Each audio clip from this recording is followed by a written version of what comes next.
Baik anak-anak, pada pertemuan kali ini kita akan membahas tentang hormat dan patuh.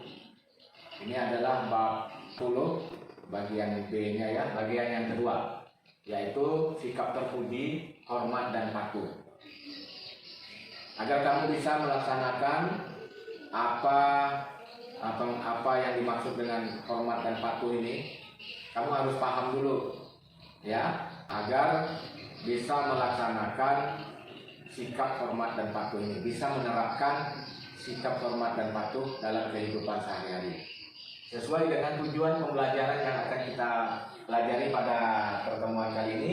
Ada 3. Yang pertama, memahami pengertian hormat dan patuh. Yang kedua, contoh hormat dan patuh.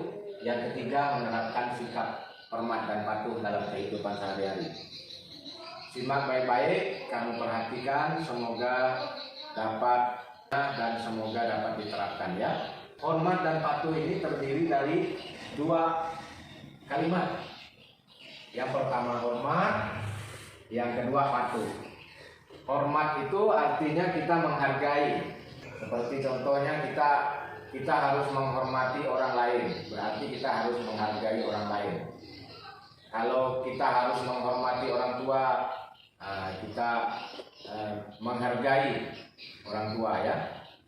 Patuh itu bisa diartikan, patuh itu melaksanakan perintah ya, itu namanya patuh. Jadi hormat dan patuh ini adalah sikap yang 2 kata tapi menjadi satu kesatuan. Kalau kita hormat ya mestinya kita patuh, terutama kepada orang tua dan guru ya. Tujuan dari kamu mempelajari materi ini agar kamu bisa hormat kepada orang tua dan guru, kemudian kamu mematuhi apa yang disampaikan oleh orang tua dan guru. Itu pengertian tentang hormat dan patuh.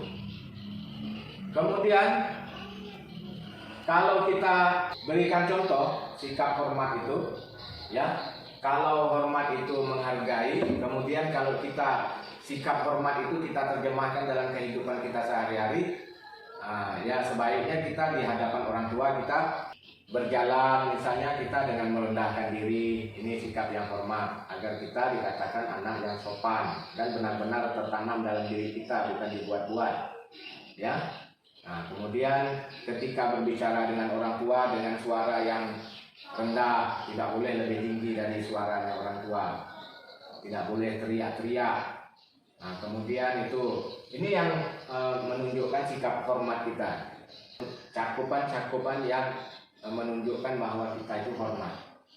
Kalau patuh juga sama, patuh ketika diperintah kita melaksanakan, ketika dilarang kita tinggalkan. Itu namanya patuh, mematuhi. Kalau kata orang tua, jangan main terlalu banyak atau jangan banyak main game, ya dipatuhi.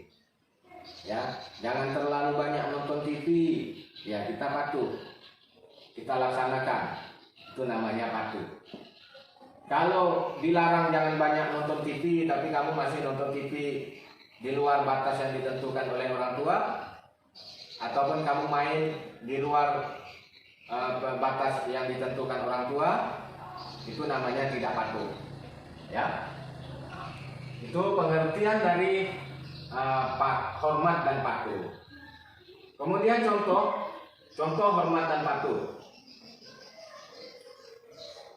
kepada kedua orang tua dan kepada guru ya. Ini contohnya. Yang pertama ini untuk contoh kepada orang tua, yang kedua ini contoh kepada guru.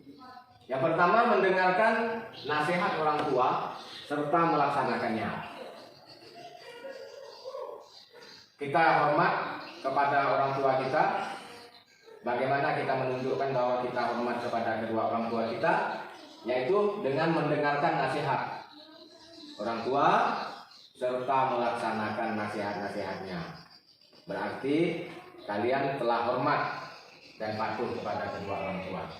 Kepada guru, mendengarkan penjelasan guru dan mengerjakannya. Ketika di dalam kelas guru sedang ngomong menjelaskan pelajaran, didengarkan, jangan ngomong sendiri. Nah ya, jadi itu artinya kamu dengan mendengarkan pembicaraan guru, dengan mendengarkan pembicaraan orang tua, itu kamu sudah hormat.